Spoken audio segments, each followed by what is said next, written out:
नमस्कार दोस्तों, स्वागत है आपका सिद्धि एजुकेशन यूट्यूब चैनल में। तो दोस्तों, आज हम पढ़ने वाले हैं एमपीपीएससी प्रीलिम्स यूनिट 10, जिसमें हम राष्ट्रीय मानवाधिकार आयोग और राज्य मानवाधिकार आयोग के बारे में पढ़ेंगे। तो चलिए दोस्तों, शुरू करते हैं। पहले हम राष्ट्रीय मानवाधिकार आयोग के बारे में जान लेते हैं। तो राष्ट्रीय मानवाधिकार आयोग यह एक सांविधिक निकाय है जिसका गठन 12 अक्टूबर 1993 को मानवाधिकार अधिनियम 1993 की धारा 3 के तहत किया गया था। अब बात करते हैं दोस्तों आयोग के सदस्यों की नियुक्ति के बारे में। तो इनकी नियुक्ति राष्ट्रपति के द्वारा की जाएगी, लेकिन चयन समिति की सिफारिश पर।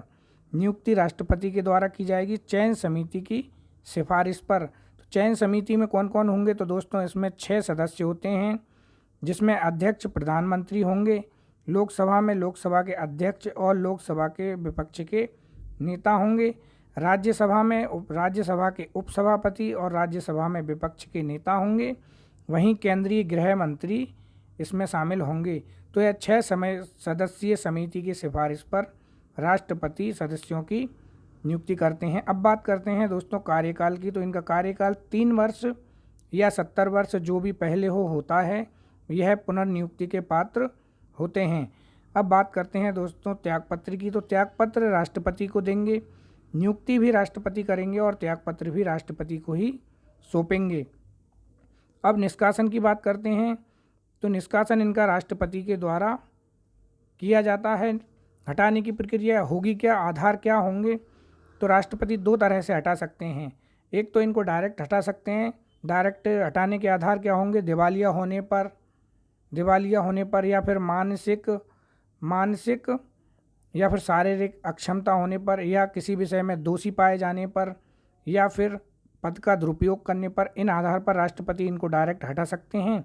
वहीं दूसरा प्रकार है साबित कदाचार के आधार पर, लेकिन सुप्रीम कोर्ट की जांच समिति की सिफारिश पर ही यह राष्ट्रपति के द्वारा हटाए जा सकते हैं। अब बात करते हैं दोस्तों इसके प्रथम अध्यक्ष की।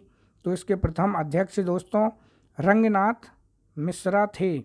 प्रथम अध्यक्ष रंगनाथ मिश्रा थे। वहीं बात करते हैं प्रथम महिला सदस्य की, तो वह फातिमा बीबी थी। दोस्तों यह प्रथम महिला सदस्य हैं, ना कि अध्यक्ष। अब वर्तमान अध्यक्ष की बात करते हैं दोस्तों, तो वह अरुण कुमार मिश्रा हैं।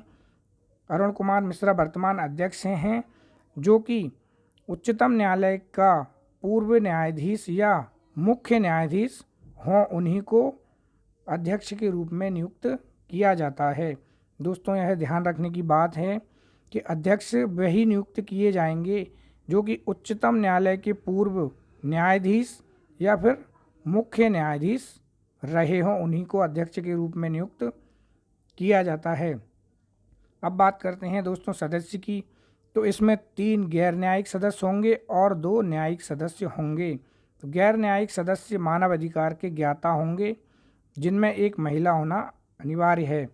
वहीं न्यायिक सदस्यों की बात करते हैं दोस्तों, तो न्यायिक सदस्य में सुप्रीम कोर्ट का पदस्थ या रिटायर न्यायाधीश, ये यहाँ न्यायाधीश की बात हो रही है दोस्तों। और दूसरे सदस्य हैं हाई कोर्ट के पदस्थ या रिटायर मुख्य न्यायाधीश।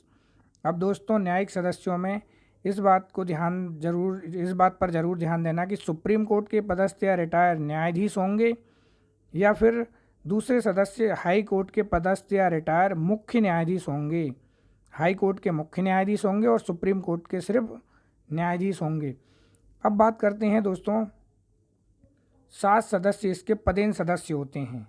पदेन सदस्य में कौन कौन होंगे? तो एससी आयोग के अध्यक्ष होंगे, एसटी आयोग के अध्यक्ष होंगे, ओबीसी आयोग के अध्यक्ष होंगे, महिला आयोग के अध्यक्ष, अल्पसंख्यक आयोग के अध्यक्ष, विकलांगों का मुख्य आयुक्त और बाल संरक्षण आयोग के अध्यक्ष।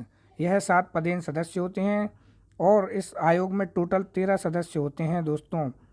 टोटल 13 सदस्य होते हैं, जिसमें 1 अध्यक्ष होंगे, 3 गैर न्यायिक सदस्य होंगे, 2 न्यायिक सदस्य होंगे और 7 पदेन सदस्य होते हैं, जो कि अलग अलग आयोग के अध्यक्ष होते हैं।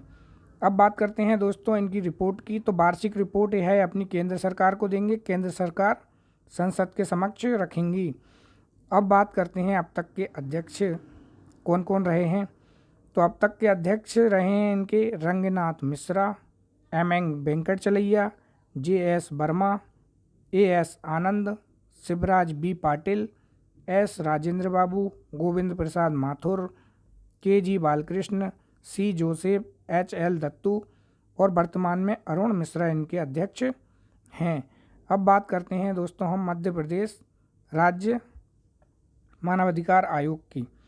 तो इसका गठन दोस्तों 13 सितंबर 1995 को मानव अधिकार अधिनियम 1993 की धारा 21 के तहत 13 सितंबर 1995 को किया गया था। वहीं बात करते हैं दोस्तों नियुक्ति की, तो राज्यपाल के द्वारा इनकी नियुक्ति की जाएगी, लेकिन चयन समिति की सिफारिश पर। अब वह चयन समिति कैसे बनेगी?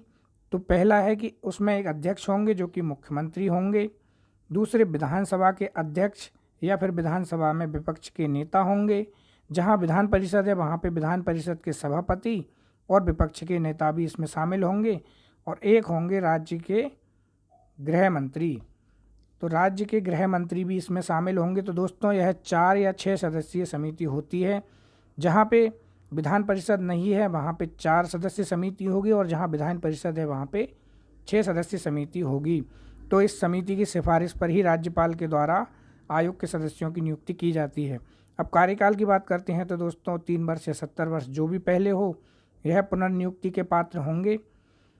त्यागपत्र दोस्तों यह अपना राज्यपाल को देंगे। निष्कासन राष्ट्रपति के द्वारा किया जाएगा। दोस्तों हटाने की प्रक्रिया राष्ट्रपति के द्वारा ही की जाएगी, जैसे NHRC यानी राष्ट्रीय मानवाधिकार आयोग में की जाती थी, वैसे ही राज्य मानवाधिकार आयोग के सदस्यों को हटाया जाएगा राष्ट्रपति के द्वारा।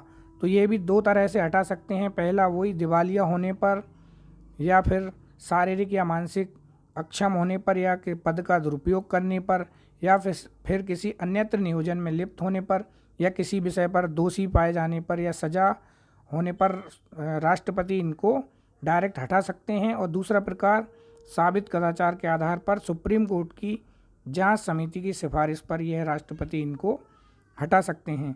अब बात करते हैं दोस्तों इसके प्रथम अध्यक्ष के बारे में। तो इसके प्रथम अध्यक्ष खलील उल्लाह खां थे। दोस्तों इसके प्रथम अध्यक्ष खलील उल्लाह खां थे। और वर्तमान अध्यक्ष की बात करते हैं तो दोस्तों यह पद अभी रिक्त है, वर्तमान में यह पद खाली है, और मनोहर ममतानी इसके कार्यकारी अध्यक्ष हैं।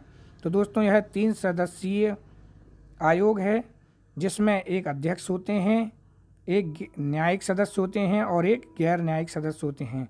गैर न्यायिक सदस्य सरबजीत सिंह हैं जो कि मानवाधिकार के ज्ञाता हैं, और न्यायिक सदस्य में मनोहर ममतानी थे जो अब मनोहर ममतानी हैं जो अब कार्यकारी अध्यक्ष भी हैं।